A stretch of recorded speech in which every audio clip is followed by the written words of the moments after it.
Assalamualaikum warahmatullahi wabarakatuh. Perkenalkan, nama saya Wardatu Soleha, NIM 2041050010114 dari Perbankan Syariah 4. Di sini saya akan menanggapi video dari Bapak Abdul Wadud Nafis LC.MEI, yaitu perhitungan pendapatan nasional.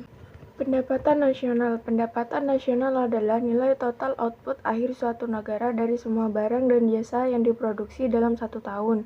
Konsep pendapatan nasional ada 6. Yang pertama, produk domestik bruto atau GDP, kemudian yang kedua, produk nasional bruto GNP, dan yang ketiga, produk nasional neto NNP, yang keempat, pendapatan nasional neto NNI, dan yang kelima, pendapatan perseorangan atau PI, yang keenam, pendapatan yang siap dibelanjakan.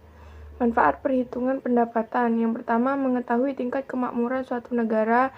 Yang kedua, mengevaluasi kinerja perekonomian dalam skala tertentu.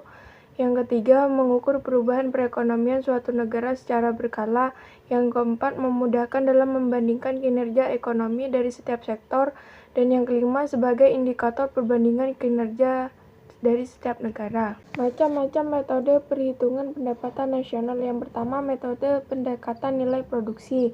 Yang kedua, metode pendekatan pendapatan. Dan yang ketiga, metode pendekatan pengeluaran. Pendapatan nasional dalam perspektif ekonomi Islam. Yang pertama, pendapatan nasional harus dapat mengukur penyebaran pendapatan individu rumah tangga. Kemudian yang kedua, pendapatan nasional harus dapat mengukur produksi di sektor pedesaan. Kemudian yang ketiga, pendapatan nasional harus dapat mengukur kesejahteraan ekonomi Islam. Dan yang keempat, perhitungan pendapatan nasional sebagai ukuran dari kesejahteraan sosial Islami melalui pendugaan nilai santunan antar saudara dan sekolah. Sumber-sumber pendapatan nasional dalam Islam. Yang pertama, ghanimah. Yang kedua, sedekah. Yang ketiga, infak. Yang keempat, zakat. Yang kelima, jizyah. Yang keenam, kharaj. Yang ketujuh, pajak tambang dan harta karun. Kemudian yang kesembilan, wakaf.